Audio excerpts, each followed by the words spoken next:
is a tram engine. He has cow catchers and side plates and doesn't look like a steam engine at all. He takes trucks from farms and villages to the main line and is cheerful to everyone he meets.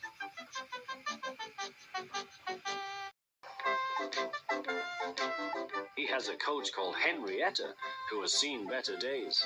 It's not fair at all, she grumbles, remembering that she used to be full and 9 trucks would rattle behind her.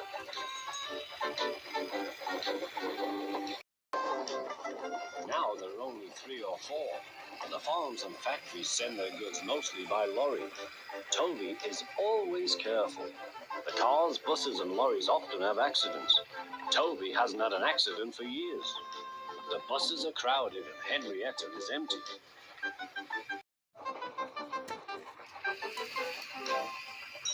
A lady and a stout gentleman stood on Toby's platform. He was, of course, the fat controller, but Toby didn't know this yet. "Come on, grandfather," cried the children. "Do look at this engine." "That's a tram engine, Stephen," said the fat controller. "Is it electric?" asked Bridget. "Shh," hissed Toby. "Shh, shh," said her brother. "You've offended him." "But trams are electric, aren't they?" "They are mostly, but this is a steam tram." "May we go in it, grandfather? Please."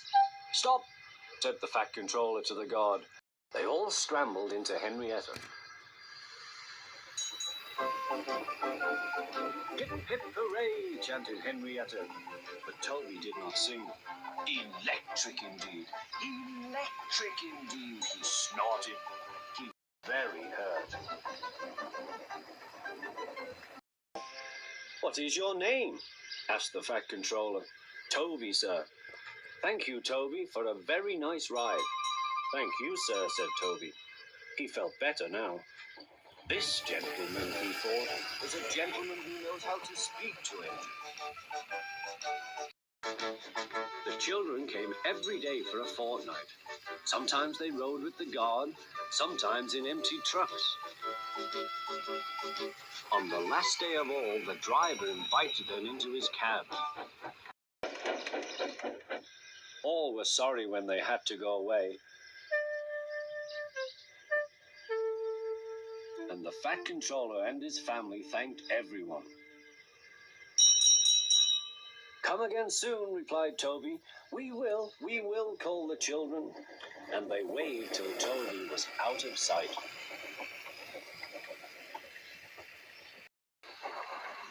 The months passed. Toby had few trucks and fewer passengers. "Our last day, Toby," said his driver one morning. "The manager says we must close tomorrow." That day, everyone wanted the chance of a last ride. The passengers joked and sang, but Toby and his driver wished they wouldn't.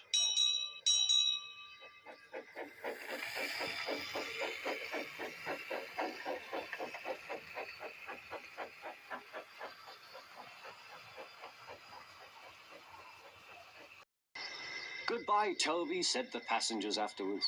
"We are sorry your line is closing down." "So am I," said Toby. Nobody wants me, Toby thought, and went unhappily to sleep. Next morning, the shed was flung open, and he woke with a start to see his driver waving a piece of paper. "Wake up, Toby," they shouted, "and listen to this. It's a letter from the stout gentleman." Toby listened but I mustn't tell you any more, or I shall spoil the next story.